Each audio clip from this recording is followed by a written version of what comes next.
She texted, "Emergency. Need $5,000 wired now for my sister's surgery?" I sent it immediately. Next day, I saw her Instagram. Bottle service in Miami with her ex. I didn't call. I just filed a police report for wire fraud. 2 weeks later, detectives showed up at her condo. I, 32 male, am writing this because I need to document everything that's happening. It's been 3 weeks since it all went down, and I'm still processing. And I had been dating for almost 2 years. Not perfect, but solid enough that I'd started thinking long-term. She worked in event planning, made decent money, always handled her bills. We didn't live together but spent most nights at either her condo or my place. Tuesday, September 12th, 3:47 p.m. Middle of a work meeting when my phone started buzzing. 3 texts in rapid succession from Val. Val? Babe, I need your help ASAP. Denise is in the hospital, emergency surgery. They need payment up front before they'll do it. Please, I need $5,000 wired right now. I'm at the hospital, I can't even think straight. My gut dropped. Denise was her younger sister, 26, lived about 2 hours away. They were close. I'd met her maybe 5 times. Seemed like a good kid. Worked as a dental hygienist. What happened? Is she okay? Appendix burst. They said, it's really bad. Infection risk. I'm freaking out. Mom's not answering her phone. I'm the only one here, and they won't operate without payment. Please, I'll pay you back as soon as I can access my savings. It's locked in a CD right now. I wouldn't ask if it wasn't life or death. Here's the thing. I had the money, kept a healthy emergency fund, about $15 sitting in savings, and this seemed like exactly the kind of emergency it was for. Your girlfriend's sister might die without immediate surgery? You help. That's what decent people do. Me sending it now. What's the hospital account info? She sent me routing numbers, account details, some reference number, said it was the hospital's direct payment system to expedite emergency cases. Looking back, yeah, red flag. But in the moment, sister dying, girlfriend panicking, no time to overthink it. I excused myself from the meeting, logged into my bank, and wired $5,000. Confirmation came through at 4:02 p.m. Sent, $5K, confirmation number 847392. Is she in surgery now? Yes. Thank you. I love you so much. They just took her back. I'll call you when I know more. Didn't hear from her the rest of the day. Figured she was stressed, waiting for news. Sent a few thinking of you texts. No response. That was unusual but understandable given the circumstances. Wednesday morning, still nothing. Texted around 8 a.m. asking for updates. Crickets. Started getting actually worried now. Called twice, straight to voicemail. Then around lunch, I'm scrolling Instagram while eating a sandwich. My buddy Derek's story pops up. He's reposting something from this club promoter he follows. Video of bottle service, sparklers, whole VIP section set up, music thumping, people dancing. And there she is, clear as day, Valerie. Laughing, dancing, champagne bottle in hand, guy's arm around her waist. I recognize him from photos she'd shown me months ago. Trevor, her ex from college. The one she said she hadn't talked to in over a year. The video's tagged with the location, club in Miami, posted 11 hours ago, which means Tuesday night, while her sister was supposedly in emergency surgery. I watched it 3 times, tried to convince myself it was old footage, mistaken identity, something. But nope. Same outfit she'd posted in her story the day before, that black dress I'd complimented, same hair, same laugh. My hands were shaking. That specific feeling when reality just flips completely. Everything making sense and no sense at the same time. Pulled up her Instagram. Last post was from Tuesday afternoon. Sometimes you just gotta say yes to adventure, with a plane and palm tree emoji. Posted at 1:23 p.m., 2 hours before the emergency. I sat there for maybe 20 minutes. Part of me wanted to call her screaming. Part of me wanted to send screenshots asking what the actual hell. But something stopped me. Instead, I opened a new browser tab and Googled wire fraud police report. Turns out, lying to obtain money via electronic transfer is wire fraud. Federal crime. Mail and wire fraud statute, 18 U.S.C. Part 1343. I didn't know the exact legal details then, just knew that what she did sounded criminal. And I wanted documentation. Drove straight to the police station, asked to file a report. Got passed to a detective, guy named Harrison, maybe late 40s, looked perpetually tired. Explained the situation. Showed him the texts, the wire transfer confirmation, the Instagram video, her location tags. Harrison took notes, didn't seem shocked. Guess people are garbage all the time in his line of work. You're talking about wire fraud, he said. It's tough to prosecute because we'd need to prove intent to defraud at the time she requested the money, that she knowingly lied with intent to deceive you for financial gain. She told me her sister needed emergency surgery. She was in Miami clubbing. Seems pretty clear. I agree it looks bad, real bad. But she could claim the sister thing was real and the trip was last minute after. Or that she genuinely believed the sister needed help based on wrong information, or a dozen other stories. These cases get messy. So you won't investigate? He leaned back. Didn't say that. I'm saying it's complicated. But lying to get $5,000 via wire transfer? Yeah, we can look into it. Especially with this documentation. Give me everything you have. Screenshots, account info she sent, the whole timeline. I'll start a case file. Spent the next hour giving my statement. He photocopied everything, took down Val's info, her address, phone number, social media handles, said he'd be in touch and to avoid contacting her directly while they investigated. Left the station feeling weird. Not satisfied, not vindicated, just hollow. Like I'd been punched in the stomach and was waiting for the pain to register fully. Still hadn't heard from Valerie by Wednesday evening. Posted an Instagram story that night, her and Trevor at some beachfront restaurant. Best spontaneous trip ever. I blocked her on everything. Instagram.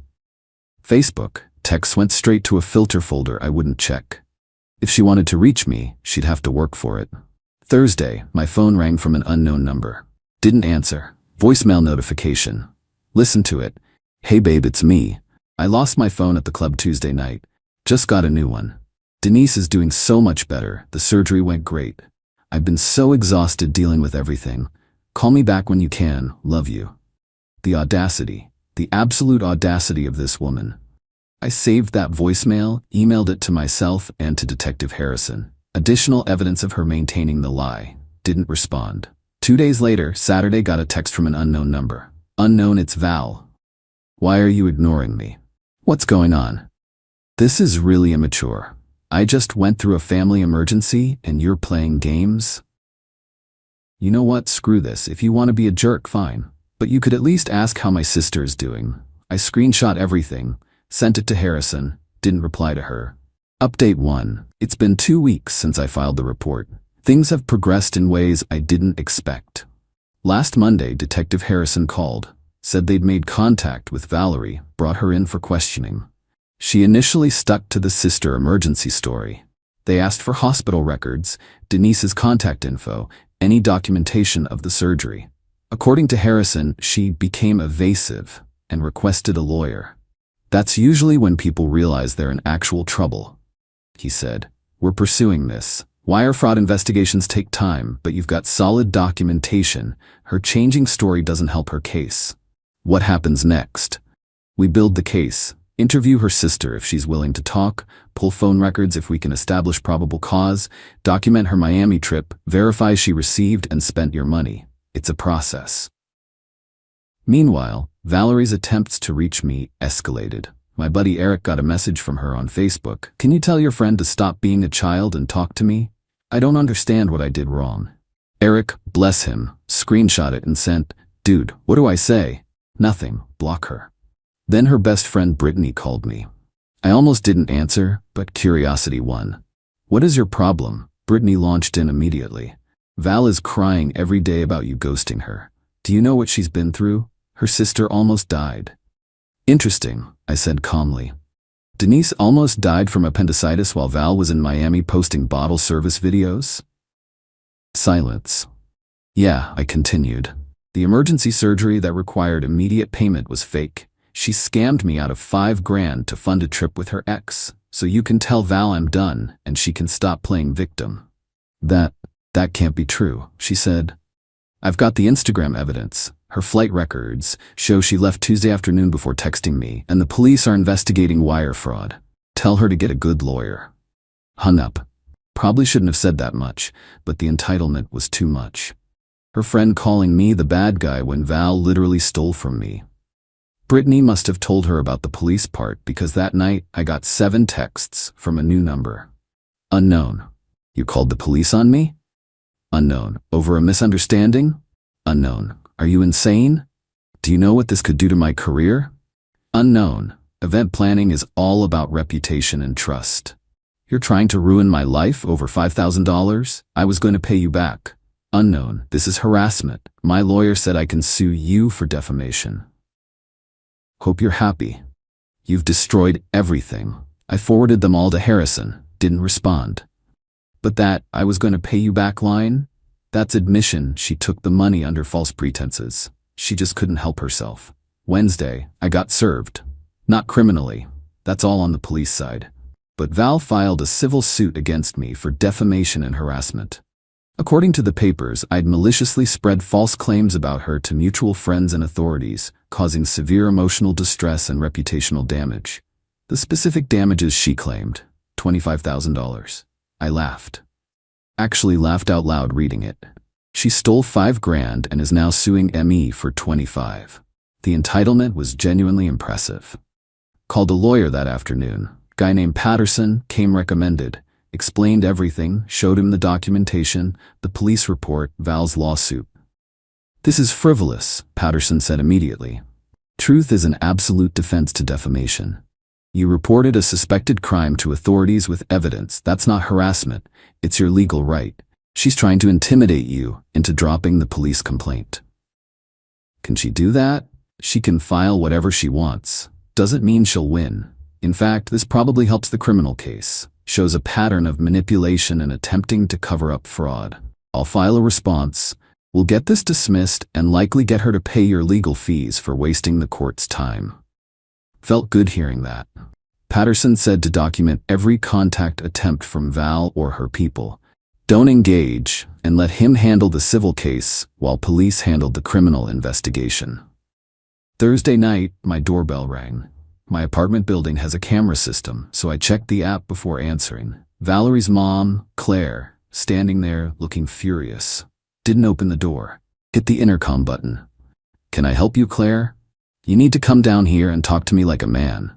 I don't think that's necessary. What do you need? What I need is for you to stop this ridiculous police nonsense. Do you have any idea what you're doing to my daughter? Your daughter lied about Denise needing emergency surgery to scam me out of money for a Miami trip with her ex. So yeah, I have an idea. That is not what happened. There was a miscommunication. Denise was having health issues.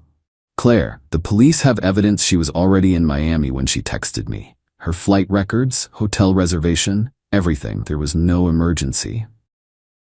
So what? She made a mistake. You're gonna ruin her life over $5,000 that she was planning to pay back? If she was planning to pay it back, she wouldn't have lied about why she needed it. Wire fraud is a crime. I reported a crime.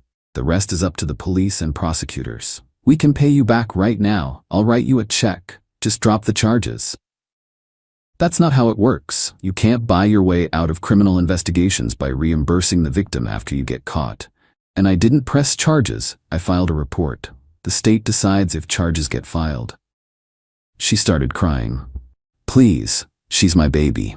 This will destroy her future. She made a bad choice, but she doesn't deserve to go to jail.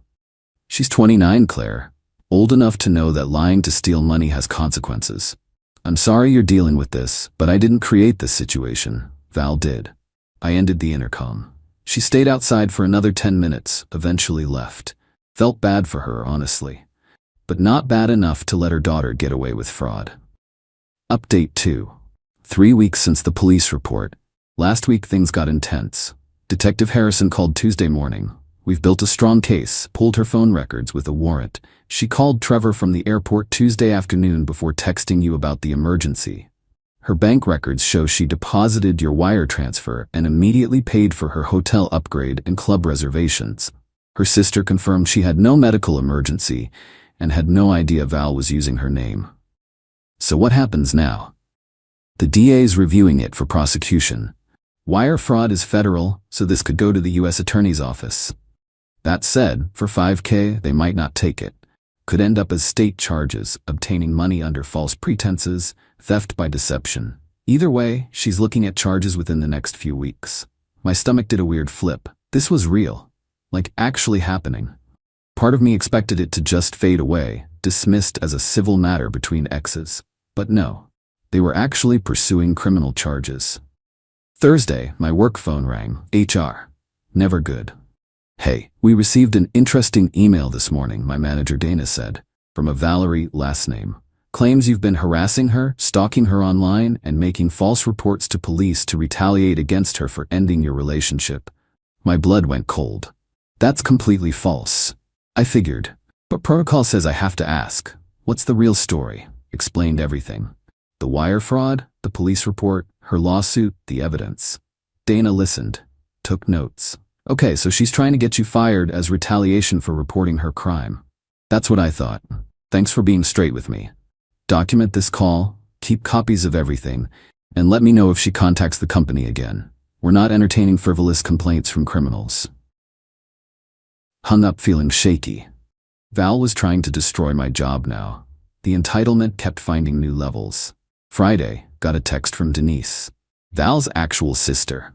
Hey, I don't know if Val told you, but the police contacted me about her using my name for some fake emergency. I just want you to know I had nothing to do with that. I'm horrified she did that. Me, I appreciate you reaching out. I didn't think you were involved. I'm sorry you got dragged into this. She's been calling me non-stop trying to get me to lie to police and say I was sick that day. I refused. What she did to you is messed up. She did the same thing to her last boyfriend. Fake family emergency.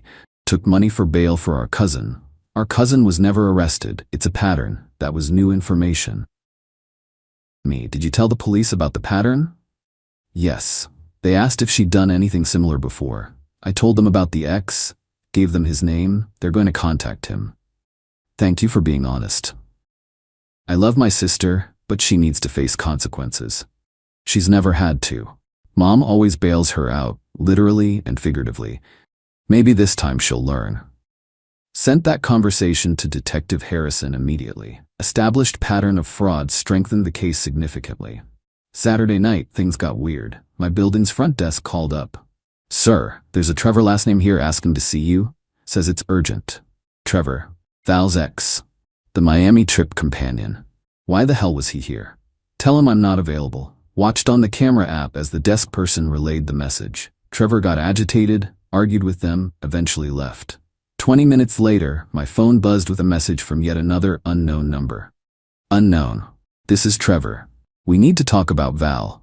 What you're doing to her is beyond wrong. She made a mistake, but you're literally ruining her life. The police, the lawsuit, trying to send her to jail? Over $5,000?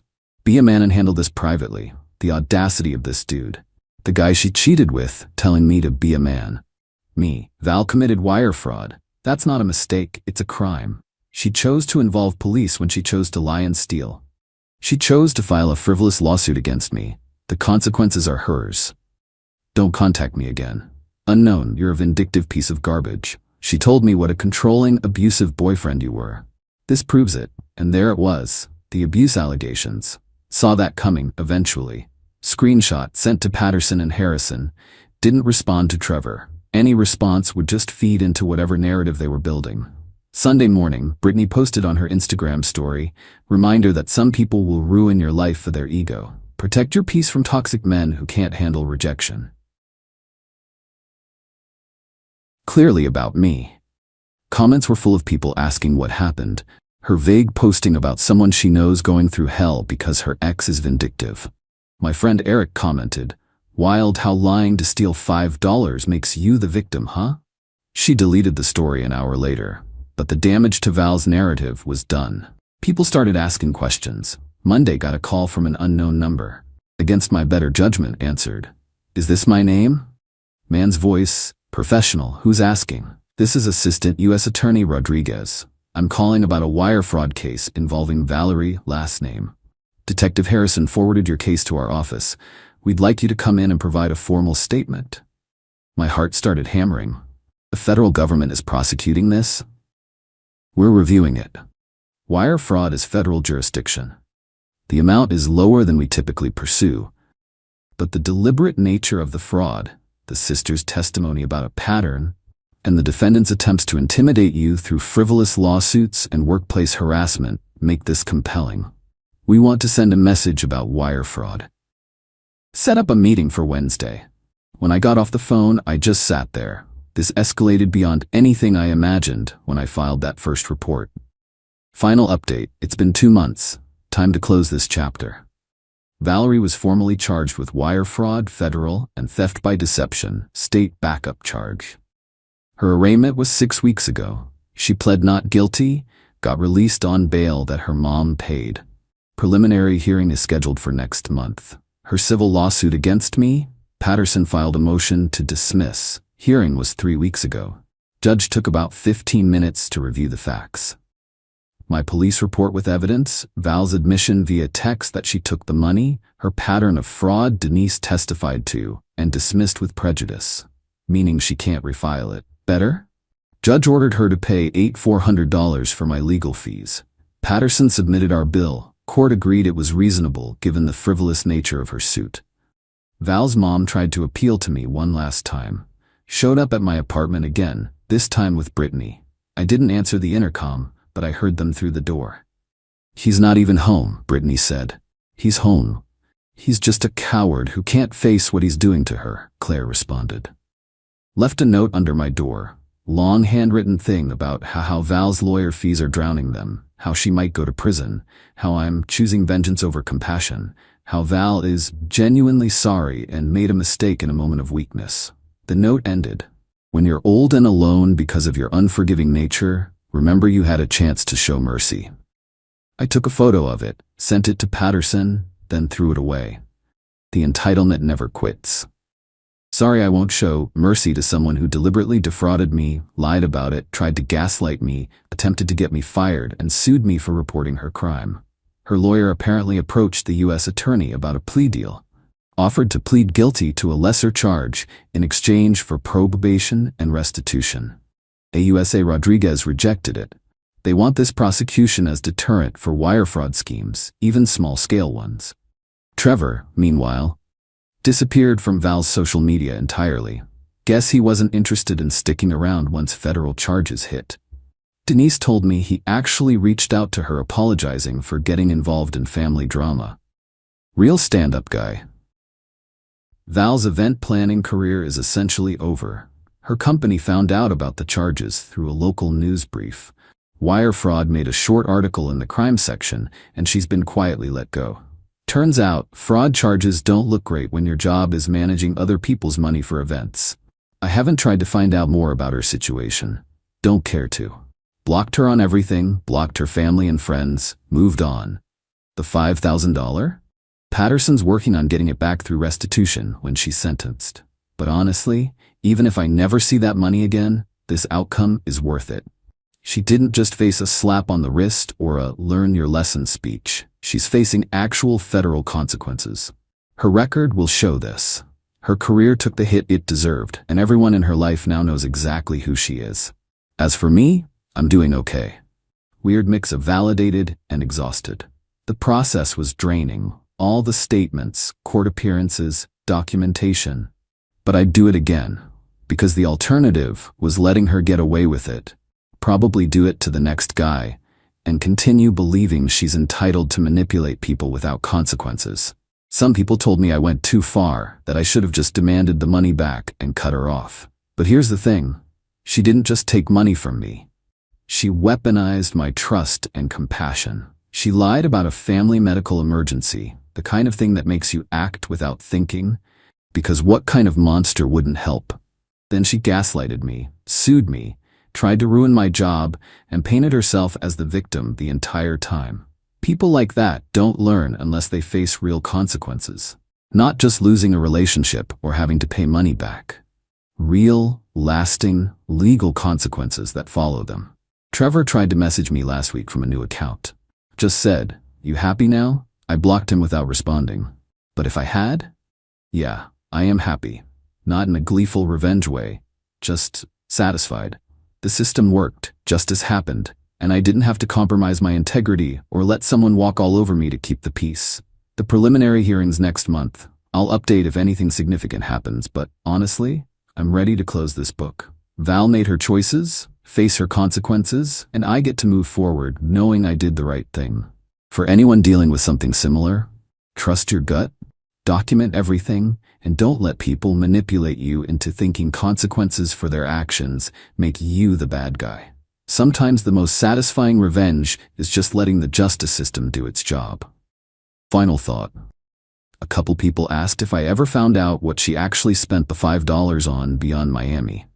According to her bank records that came out in Discovery, the hotel upgrade, bottle service, about $2,000 right there, shopping, and she sent $1,500 to Trevor for his business. She literally gave my money to her ex. The entitlement never stops amazing me. Done with this chapter. Time to live my life without liars in it.